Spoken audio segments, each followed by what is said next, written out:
என்ன நின்னுட்ட? என் வேகத்துக்கு உன்னால தாக்கு பிடிக்க முடியாது.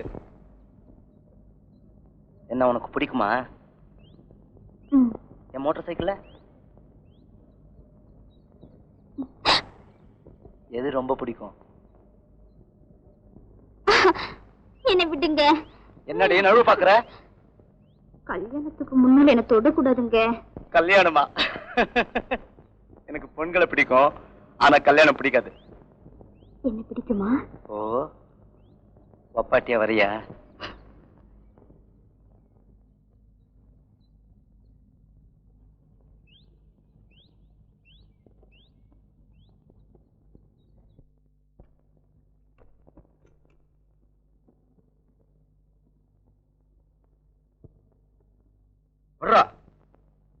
மரியா கிட்ட என்னடா கேட்ட?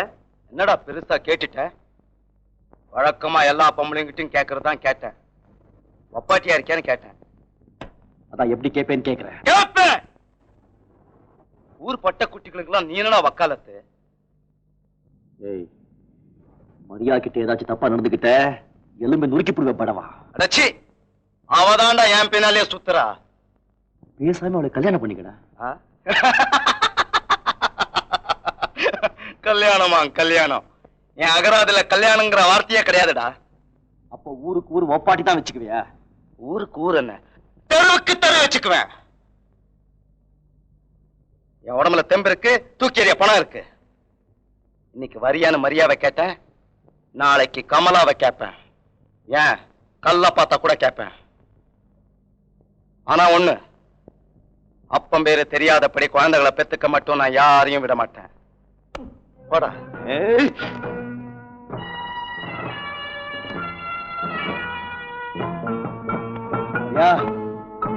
உனக்காக நான் அவனை விட்டு வைக்கிறேன்.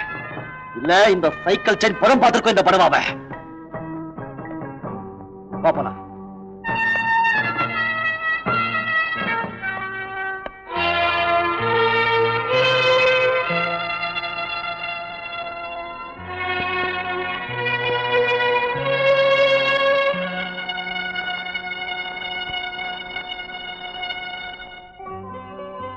என் பொறுப்புல அப்படி என்ன தப்பு இருக்கு?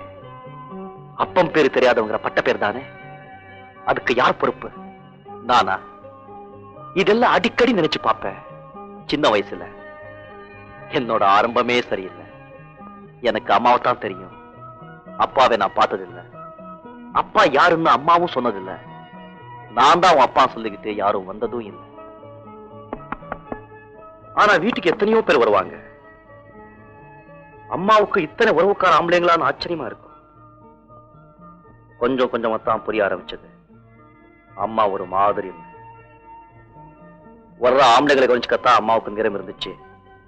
நான் அனாதை மாதிரி ஒரு ஓரத்துல கிடப்பேன். அப்புறம் ஒரு நாள் எங்க அம்மாவுக்கு கல்யாணம் ஆச்சு. அப்புறம் எல்லாம் ஒரே ஒரு ஆம்பளை தான் வீட்டுல இருந்தாரு.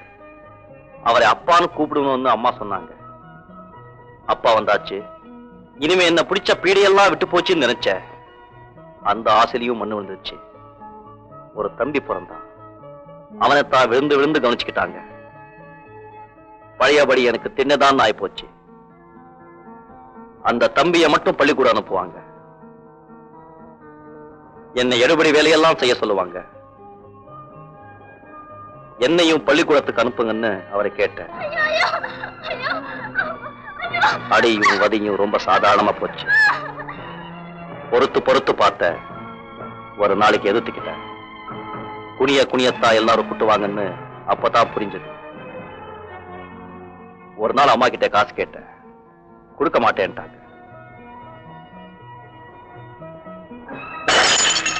வடைஞ்ச பாட்டில கையில வச்சுக்கிட்டு குத்திடுவேன்னு மிரட்டினேன். அம்மா பயந்து போய் காசு கொடுத்துட்டாங்க.